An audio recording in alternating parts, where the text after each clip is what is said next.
నమస్తే, welcome to ANN. నేను మీ లక్ష్మీనారాయణ నరహరి శెట్టి. వార్తాపత్రికల వార్తా విశ్లేషణకు స్వాగతం. ముందుగా మహాదినపత్రిక నుండి మనం ఏం ప్రచురించారో చూద్దాం. ఉప ఎన్నికగా వచ్చినా మళ్ళీ గెలుస్తా, కార్యకర్తల అండ చూసుకునే రాజీనామా అని దానం నాగేందర్ వెల్లడించినట్లుగా మరి ప్రచురించారు. అదేవిధంగా రాబందుల్లా తయారయ్యారు, నేను ఎవరికి భయపడను, మరోసారి అనసూయ ఫైర్, అనసూయకు పెరుగుతున్న మద్దతు అని కూడా మరి ప్రచురించారు. ఇక డ్రగ్స్ వినియోగదారులతో కేసీఆర్ కుటుంబ సభ్యులకు సంబంధాలు ఉన్నాయని సోమేష్ కుమార్ను ఈగల్ టీం విచారించాలని కేంద్ర మంత్రి బండి సంజయ్ సంచలన ఆరోపణలు చేసినట్టుగా కూడా ప్రచురించారు. ఇక మనం చూడొచ్చు, కంది రామచంద్రారెడ్డి వీకెండ్ అనాలిసిస్ అయితే మనం చూద్దాం. సీనియర్ జర్నలిస్టు, కొత్త రంగులతో తెలుగు రాజకీయ చిత్రపటం, కాలచక్రం తిరుగుతున్న కొద్దీ రాజకీయం రంగం మరింత ఉత్కంఠగా మారుతుంది. అధికార మార్గాల్లో అడుగుల ముద్రలు, ప్రతిపక్షాల వ్యూహాల ప్రతిధ్వనులు, ప్రజల ఆశలు ఆకాంక్షల మధ్య తెలుగు రాష్ట్రాల రాజకీయ చిత్రపటం కొత్త రంగులతో మెరుస్తుంది. 2025 సంవత్సరం ముఖ్యమంత్రి రేవంత్ రెడ్డికి రాజకీయంగా కలిసిరాగా పాలనాపరంగాను పట్టు చిక్కింది. తెలంగాణ బ్రాండ్ను పెంచేందుకు పరితపిస్తున్న సీఎం రేవంత్కు గ్లోబల్ సమ్మిట్, మెస్సీ మ్యాచ్లతో పాటు పెట్టుబడుల ప్రవాహం వంటివన్నీ కూడా కలిసి వచ్చాయి. గద్దర్ అవార్డు ప్రధానోత్సవం, ప్రపంచ అందాల పోటీలతో పాటు మరెన్నో అద్భుత ఈవెంట్లను తెలంగాణ ప్రభుత్వం చాలా సింపుల్గా నిర్వహించి ప్రశంసలు అందుకుంటుంది. ఒకవైపు సీఎం రేవంత్కు రాజకీయంగా కలిసి వచ్చిన ఏడాది, జూబ్లీహిల్స్ నియోజకవర్గం ఇచ్చిన తిరుగులేని పునాది, పంచాయతీ ఎన్నికల్లో కాంగ్రెస్ శిబిరంలో వెల్లివిరిసిన ఉత్సాహం, కమల దళపతి నియామకంలో బీజేపీ ప్రదర్శించిన చాణక్య రాజకీయం, గులాబీ పార్టీకి కలిసిరాని కాలం, కవిత తిరుగుబాటుతో అంతఃపురంలో కలకలం వెరసి తెలంగాణ రాజకీయ ముఖ చిత్రం 2025లో సరిగ్గా మార్పులకు లోనైంది. ఆంధ్రప్రదేశ్లో చంద్రబాబు వ్యూహాత్మకంగా గ్రౌండ్లో పట్టు పెంచుకోగా కూటమి పాలన స్మూత్గా సాగుతుంది. గ్రౌండ్లో వైసీపీ ఇంకా తేరుకోలేదు. అధికారానికి అర్థాలు మారుతున్నాయి, ప్రతిపక్షానికి దిశలు వెతుక్కుంటున్నాయి. ప్రజల తీర్పు మౌనంగా మార్గనిర్దేశం చేస్తుంది. ఈ నేపథ్యంలో రాజకీయాల లోతులు, ఎత్తులు, మలుపులను విశ్లేషించారు ఏఎన్ఎన్ సీఈఓ కంది రామచంద్రారెడ్డి. వీకెండ్ అనాలిసిస్ ఎడిటోరియల్లో పేజీలో కూడా మిగతాది దాని గురించి సంబంధించింది. నిజమే కదా, ఎందుకంటే కొత్త రంగులతో తెలుగు రాజకీయ చిత్రపటం కాలచక్రం తిరుగుతున్న కొద్దీ రాజకీయ రంగం మరింతగా ఉత్కంఠగా మారుతుంది. అధికార మార్గాల్లో అడుగులు ముద్రలు, ప్రతిపక్షాల వ్యూహాల ప్రతిధ్వనులు, ప్రజల ఆశలు ఆకాంక్షల మధ్య తెలుగు రాష్ట్రాల రాజకీయాల చిత్రపటాలు మరి ఈ రకంగా ఉన్నాయి. నిజంగానే చెప్పాలంటే ఒకంత బాగా కలిసి వచ్చింది, చాలా బాగా కలిసి వచ్చిందని చెప్పాలి ఈ సంవత్సరం. సీఎం రేవంత్ రెడ్డి కావచ్చు, కాంగ్రెస్ పార్టీ కావచ్చు, ఎందుకంటే ఆయన పట్టిందల్లా బంగారం అయినట్టుగా అనేక విజయాలు ఆయన దక్కించుకున్నారు. ప్రధానంగా చూసుకుంటే విదేశీ పెట్టుబడులే లక్ష్యంగా తీసుకున్న గ్లోబల్ సమ్మిట్ ఏదైతే ఉందో, గ్లోబల్ సమ్మిట్కి సంబంధించి తీసుకురావటం, విదేశీ పెట్టుబడుల తెలంగాణ రాష్ట్రానికి తీసుకురావడంతో ప్రపంచం మొత్తం కూడా తెలంగాణ వైపు చూసే విధంగా మరి సీఎం రేవంత్ రెడ్డి సక్సెస్ అయ్యారు. అదేవిధంగా జూబ్లీహిల్స్ నియోజకవర్గ ఉప ఎన్నికల్లో అద్భుతమైన విజయాన్ని సాధించి మరి హైకమాండ్కి దాని ఒక గిఫ్ట్గా ఆయన ఇవ్వటం జరిగింది. అదే సమయంలో మళ్ళీ పంచాయతీ ఎలక్షన్స్ అన్నింటిలో కూడా విజయ దుందుబి మోగించడంలో కాంగ్రెస్ చాలా కీలక పాత్ర పోషించి విజయ దుందుబి మోగించింది. మరి అదేవిధంగా పక్కనే పొరుగున ఉన్న ఆంధ్రప్రదేశ్లో కూడా మరి కూటమి ప్రభుత్వ పాలన చాలా స్మూత్గా జరిగిపోతుందని కూడా మరి వీకెండ్ అనాలిసిస్ రామచంద్రారెడ్డి, మరి ఏఎన్ఎన్ సీఈఓ అయిన రామచంద్రారెడ్డి చెప్పడం జరిగింది, ఆయన కాలంలో రాయడం జరిగింది. ఇంకొకటి కూడా మనం గమనించవచ్చు, అదేవిధంగా పార్టీలో సంబంధించి ప్రతిపక్షాలు అన్నీ కూడా ఇంకా తేరుకోవాల్సిన పరిస్థితి అయితే ఉంది. ప్రధానంగా తెలంగాణలో చూసుకుంటే బీఆర్ఎస్ నానా అవస్థలు పడుతూ ఉన్న పరిస్థితి అయితే మనం చూస్తున్నాం. ఎందుకంటే మరి అంతర్గతంగా ఫుల్ కల్లోలం, కవిత రకరకాల మాటలు, ఆ మాటల తోటాలకు ప్రతిపక్షంగా ఉండి మరి రోజున కాంగ్రెస్ పార్టీ ప్రభుత్వానికి వ్యతిరేకంగా పనిచేయాల్సిన టైంలో కూడా ఇంటిపోరు లాంటివి ఉండటం, మరి బీఆర్ఎస్కు మింగుడు పడని విషయాలుగా మరి ఈ సంవత్సరం మొత్తం కూడా ఈ రకంగా ఉంది. అదేవిధంగా బీఆర్ఎస్ సరిగ్గా ప్రజల పక్షాన ఫోకస్ చేసేందుకు చాలా తంటాలు పడుతున్న పరిస్థితి. ఇంటిపోరు, మరి ఈ ఇంటిపోరులో బీఆర్ఎస్ నలిగిపోతుంది. దానికి తోడు మరి కాంగ్రెస్ అప్రతిహాసంగా ముందుకు దూసుకుపోతూ ఉండడం కూడా మరి ప్రజల్లో పాజిటివ్ వైబ్స్ క్రియేట్ చేయడంలో కూడా మరి బీఆర్ఎస్ వెనుకబాటుతనానికి మనం వెనుకబాటుతనాన్ని గమనించవచ్చు. ఇక అదేవిధంగా పొరుగున ఉన్న రాష్ట్రం తీసుకుంటే కూటమి ప్రభుత్వం చాలా స్మూత్గా వెళ్ళిపోతున్న పరిస్థితి అయితే మనం చూస్తున్నాం. చంద్రబాబు కూడా చాలా పట్టు సాధించినట్లుగా కూడా మరి ఏఎన్ఎన్ సీఈఓ కంది రామచంద్రారెడ్డి వివరించడం జరిగింది. వాస్తవ పరిస్థితుల్ని చూసి బేరీజు వేసుకుని పర్ఫెక్ట్ అనాలిసిస్ ఏఎన్ఎన్ CEO ఇవ్వడాన్ని మనం కూడా గమనించవచ్చు. అదే ఇంకా అక్కడున్న ప్రతిపక్ష హోదా రానప్పటికీ మరి ప్రతిపక్షంగా ఉన్న పార్టీలు ఏవీ లేవు కాబట్టి 11 సీట్లు వచ్చినప్పటికీ కూడా వైసీపీ పార్టీయే మరి ప్రతిపక్షంగా ఉంది కాబట్టి ఇంకా తేరుకున్న పరిస్థితి అయితే లేదు. ప్రజల దగ్గరికి వెళ్ళి ఇంకా మమేకమైన పరిస్థితి అయితే లేదు. అక్కడ ఇక్కడ కూడా అధికార ప్రభుత్వాలు ఏవైతే ఉన్నాయో ప్రజల మనసులను గెలుచుకుని మరి తమదైన శైలిలో ముందుకు దూసుకుపోతుందని చెప్పి కంది రామచంద్రారెడ్డి వీకెండ్ అనాలిసిస్ అయితే ఈరోజు రాయడం జరిగింది. మీరేమనుకుంటున్నారు ఫ్రెండ్స్? కింద కమెంట్ బాక్స్ రూపంలో కమెంట్ చేయండి. ఇక తదుపరి వార్త చూద్దాం. అల్లు అర్జున్ A11 సంజయ్ థియేటర్ తొక్కిసలాట ఘటన 23 మందిపై చిక్కడపల్లి పోలీసుల ఛార్జ్షీట్, మరోసారి అరెస్టు తప్పదా? తొక్కిసలాట ఘటనపై నాడు అసెంబ్లీలో మాట్లాడిన సీఎం. అల్లు అర్జున్ పుష్ప 2 ఇంకా వెంటాడుతూనే ఉంది. పుష్ప 2 ప్రీమియర్ షో సందర్భంగా హైదరాబాద్ సంజయ్ థియేటర్ వద్ద జరిగిన తొక్కిసలాట కేసులో కీలక పరిణామం చోటు చేసుకుంది. ఏడాది తర్వాత చిక్కడపల్లి పోలీసులు ఛార్జ్షీట్ దాఖలు చేశారు. ఇందులో అల్లు అర్జున్ను A11గా చేర్చారు. అల్లు అర్జున్తో పాటుగా మొత్తంగా 23 మందిపై అభియోగాలు నమోదయ్యాయి. థియేటర్ యాజమాన్యంతో పాటు బన్నీ, మేనేజర్, వ్యక్తిగత సిబ్బంది, బౌన్సర్లను ఛార్జ్షీట్లో చేర్చారు. సంధ్యా థియేటర్ యాజమాన్య నిర్లక్ష్యం వల్లే ఈ తొక్కిసలాట జరిగినట్లు పోలీసులు నిర్ధారించారు. దీంతో మరోసారి అల్లు అర్జున్ అరెస్ట్ అవుతారనే ప్రశ్నలు లేవరెత్తుతున్నాయి. ఛార్జ్షీట్లో దాఖలు చేసి కోర్టుకు సమర్పించారు.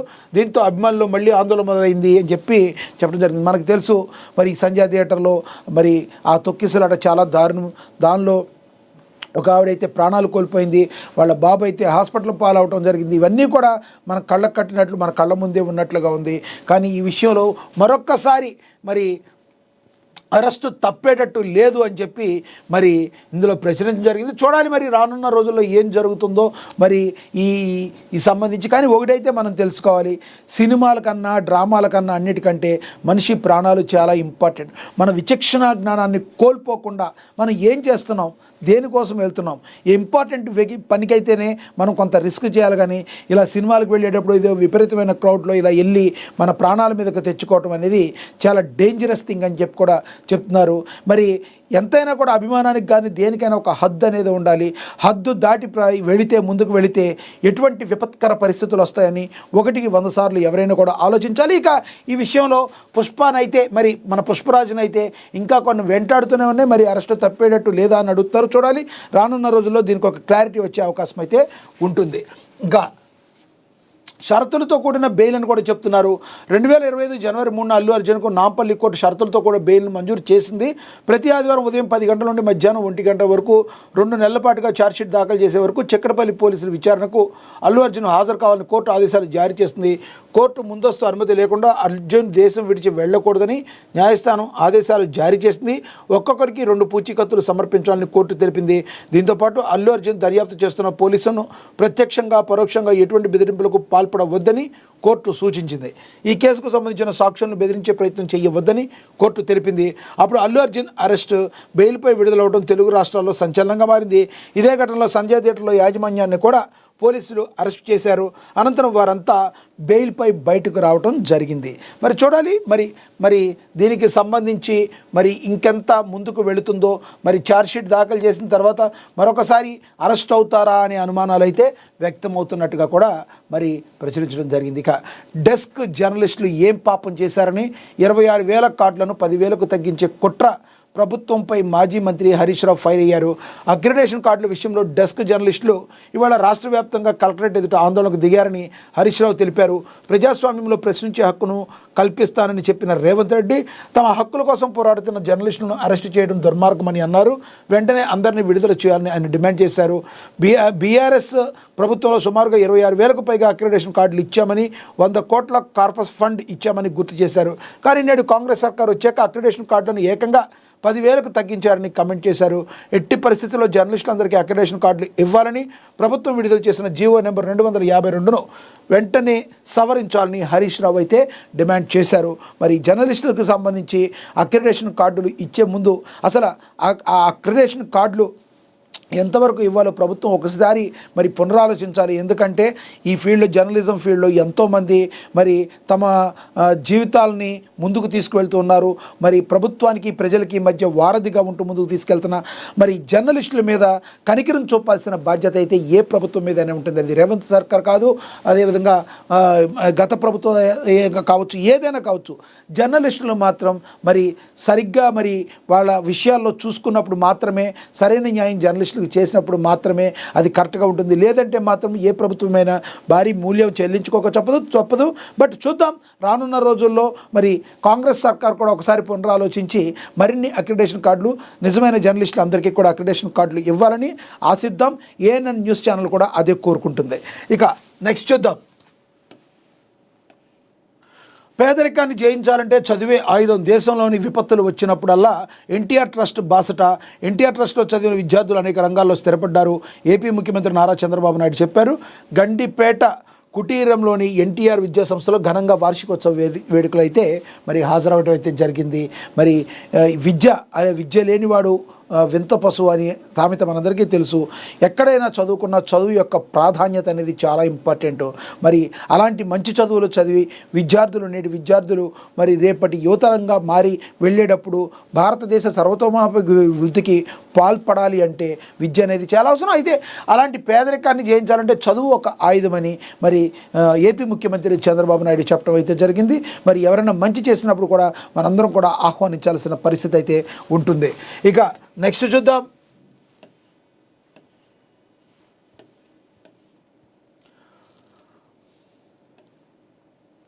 ఇక మన రాష్ట్రంలో జర్నలిస్టులకి అత్యధిక అక్రిడేషన్ కార్డులు అందిస్తున్నామని, కొత్త జీవో ఏమైనా మార్పులు అవసరమైతే సరిచేస్తామని, ఫీల్డ్ డెస్క్ మీడియాకి ఇచ్చే కార్డుల మధ్య ఎలాంటి వివక్ష ఉండదని, అందరికీ సమాన సౌకర్యాలు కల్పిస్తాం, ఎవరు ఆందోళన చెందాల్సిన అవసరం లేదని TUWJ వినతికి మంత్రి పొంగులేటి హామీ ఇచ్చారు.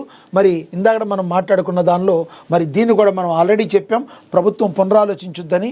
కాబట్టి దీని గురించి కంగారు పడాల్సిన అవసరం అయితే లేదు అని ప్రభుత్వం అయితే ధైర్యం చెప్తుంది. ఇక మహిళా కమిషన్ విచారణకు హాజరయ్యాడు శివాజీ. మరి తప్పు అని అంగీకరించాడు, తను మాట్లాడిన మాటలో కొన్ని మాటల్ని అని చెప్పి కూడా ఇక ప్రచురించారు. ఇక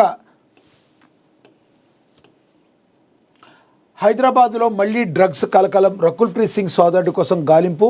మసబ్ ట్యాంక్ పరిధిలో డ్రగ్స్ దందాన్ని కూడా ప్రచురించారు. ఇక డ్రగ్స్ రహిత తెలంగాణ లక్ష్యంగా పోలీసులు కఠిన చర్యలు తీసుకుంటున్నప్పటికీ విదేశీ డ్రగ్స్ నెట్వర్క్ మాత్రం కొత్త మార్గాల్లో బయటపడుతూనే ఉంది. తాజాగా మసబ్ ట్యాంక్ పరిధిలో బయటపడిన డ్రగ్స్ కేసు టాలీవుడ్తో పాటు బాలీవుడ్లోనూ తీవ్ర చర్చకు దారితీస్తుంది. ఈ కేసులో ప్రముఖ హీరోయిన్ రకుల్ ప్రీత్ సింగ్ సోదరుడు అమన్ ప్రీత్ సింగ్ పేరు బయటకు రావడం కలకలం రేపుతుంది. సినీ పరిశ్రమకు చెందిన వ్యక్తులు ఈ కేసుల్లో చిక్కుకోవడం ఆందోళనకు కారణమవుతుంది.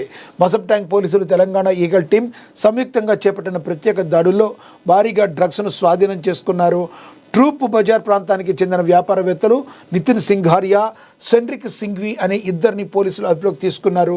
వీరి వద్ద నుంచి 43 గ్రాముల కొకైన్తో పాటుగా MDMA డ్రగ్స్ స్వాధీనం చేసుకున్నారు.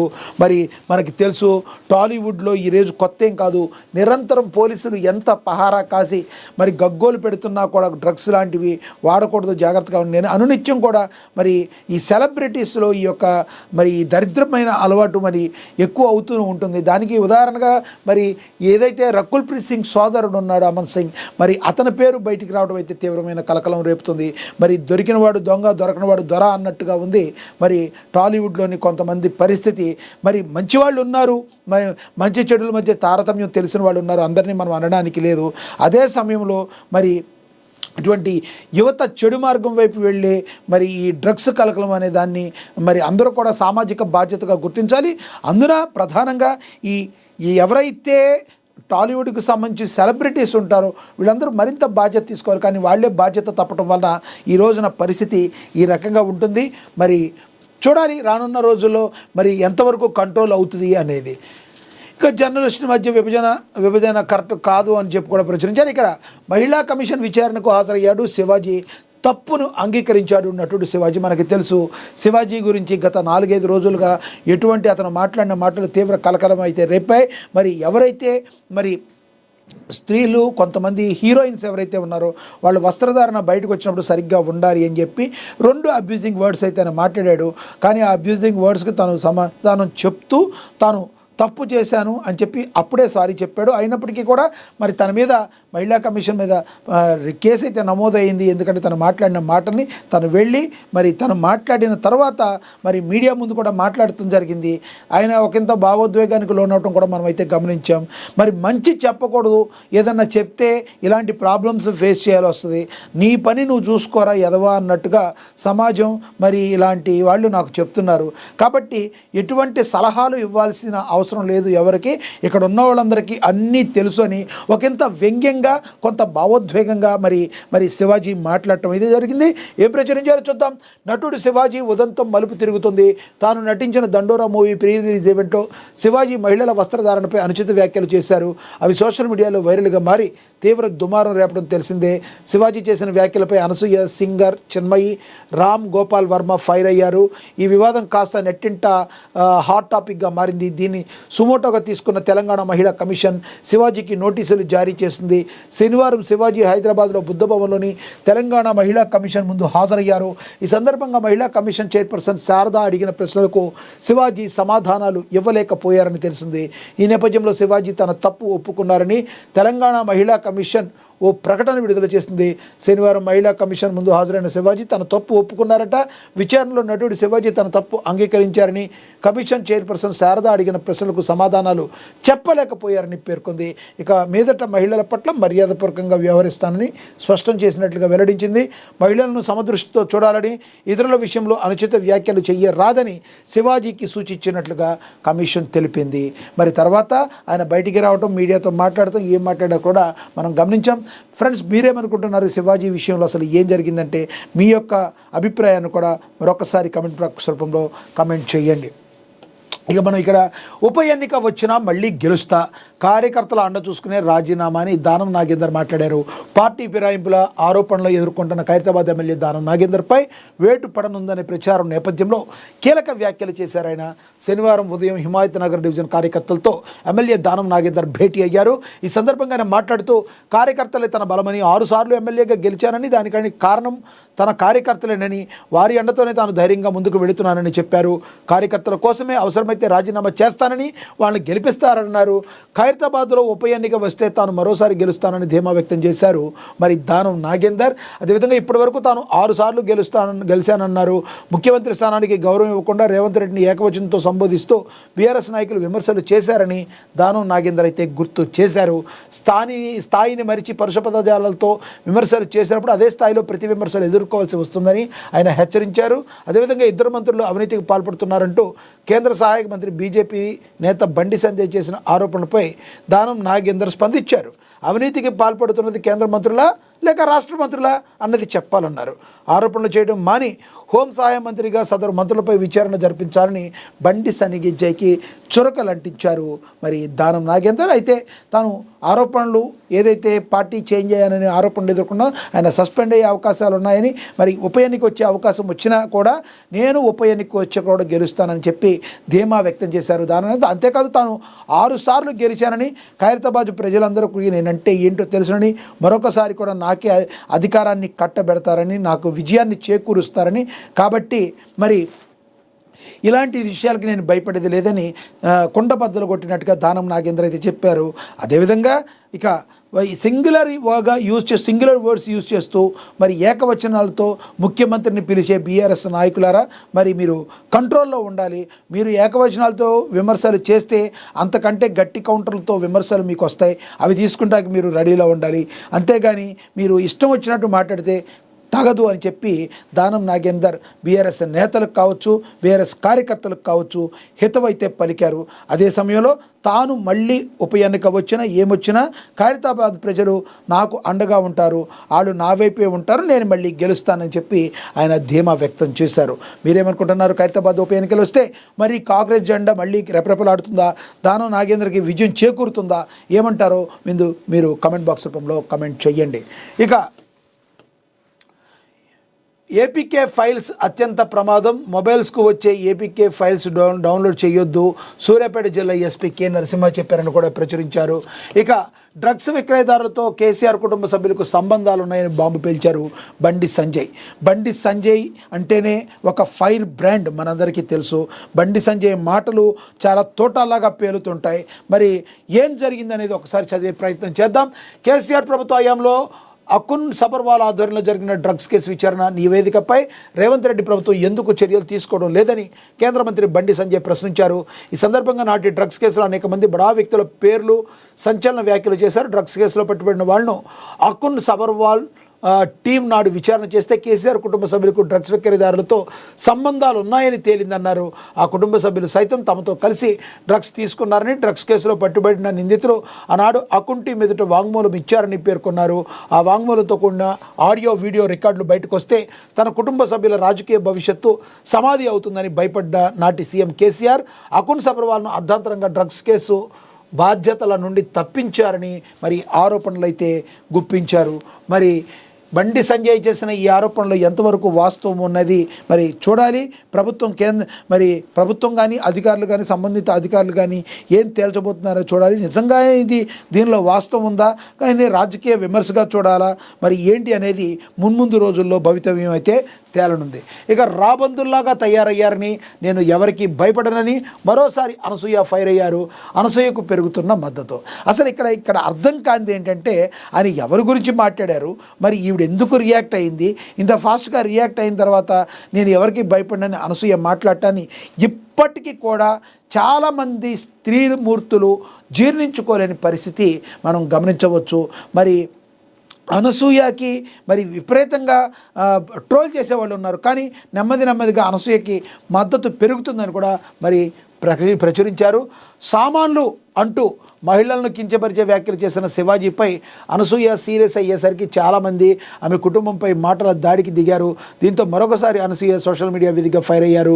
కొంతమంది రాబందుల్లా వ్యక్తులు బాధ్యతారహితంగా మీడియా సంస్థలు, స్మార్ట్ ఫోన్లు, మైకులు పట్టుకుని తిరిగే సామాజిక అక్షరాస్యత లేని వారు నా మాటలను వక్రీకరిస్తున్నారని ప్రజలను రెచ్చగొట్టడం, సాధారణ పురుషుల మహిళలను తప్పుదోవ పట్టించడం కోసమే ఇలాంటి మోసపూరిత కథనాలు సృష్టిస్తున్నారని ఆమె ఆరోపణలు గుప్పించారు. ఈ సంభాషణతో ఏమాత్రం సంబంధం లేని నా భర్త మరియు నా పిల్లలను కూడా అవమానించడానికి ఒక విషపూరిత కథనాన్ని సృష్టించారు. నేను దుస్తులను ధరించే విధానం ఆధారంగా మాత్రమే నా వ్యక్తిత్వాన్ని, నా నైతికతను జడ్జి చేయడం కరెక్ట్ కాదని చెప్పుకొచ్చారు. ఇది ఎందుకు చేస్తున్నారో నాకు పూర్తిగా తెలుసు. ఇలా చేసిన మహిళలపై తమకు కంట్రోల్ తెచ్చుకోవాలని చూస్తున్నారు. నేను ఎవరికీ భయపడనంటూ చెప్పుకొచ్చింది మరి ఈవిడ అనసూయ. కాగా అనసూయకు మద్దతు పెరుగుతుంది. నాగబాబు, ప్రకాష్ రావు సహా అనేక మంది అనసూయకైతే మద్దతు పలికారు. మరి సెలబ్రిటీస్లో అయితే మద్దతు అయితే అనసూయకి పెరుగుతున్నమాట వాస్తవం. కానీ సామాన్య ప్రజల నుంచి కానీ ఆవిడ విపరీతంగా ఇప్పటికీ కూడా ట్రోలింగ్స్ ఎదుర్కొంటున్న పరిస్థితిని మనమైతే గమనిస్తున్నాం. మీరేమంటారు ఈ టోటల్ సినారియాలో? ఇప్పటికి మీరు అనసూయకి సపోర్ట్ చేస్తారా? ప్రకాష్ రాజు, రామ్ గోపాల్ వర్మ, నాగబాబు లాంటి వ్యక్తులు ఈవిడికి పాజిటివ్గా ఈవిడ చేస్తుంది చెప్పేదానిలో కరెక్ట్ ఉందని స్పందించే వాళ్ళని, మాట్లాడే వాళ్ళని మీరు ఏ రకంగా చూస్తారో కింద కామెంట్ బాక్స్ రూపంలో కామెంట్ చేయండి. ఇక కాంగ్రెస్ నాయకులు ఆధారపడవద్దు, అందరికీ పదవులు వస్తాయని డీసీసీ అధ్యక్షుడు గుడిపాటి నరసయ్య చెప్పారని కూడా ప్రచురించారు. ఓవరాల్గా చూసుకుంటే ఈరోజు ఇలా ఇంపార్టెంట్ న్యూస్ని మనమైతే చూసాం.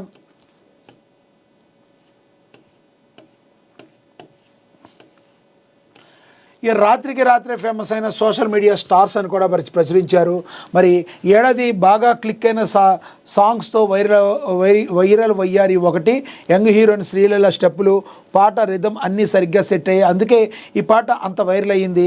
ఈ ఇన్స్టాగ్రామ్లో నా ఫాలోయింగ్ చూసామంటే మైండ్ బ్లోయింగ్ ఫాలోవర్స్ అందరికీ నేను డార్లింగ్ నేనేమి చేసినా ఫుల్ ట్రెండింగ్ అని లిరిక్స్ ఉంటాయి అన్నట్లుగానే కొందరు పూసలు అమ్ముకునే ఫేమస్ అయితే మరికొందరు సెలబ్రిటీలు లవ్లో పడి వైరల్ అయ్యాయి. అలా ఈ ఏడాది సోషల్ మీడియాలో వైరల్ అయిన మహిళలు ఎవరో చూద్దామని చెప్పి దీనిలో ప్రచురించారు. ఇక వాళ్ళ ఇమేజ్లు కూడా మనం ప్రచురించారు, దీనిలో చూడొచ్చు. ఓవరాల్గా మీరు మరింతగా కూలంకుషంగా మీరు వార్తలు చూడాలన్నా కూడా మీరు ఇమీడియట్లీ సబ్స్క్రైబ్ చేయండి, ఫాలో అవ్వండి, పేజ్ని డౌన్లోడ్ చేయండి.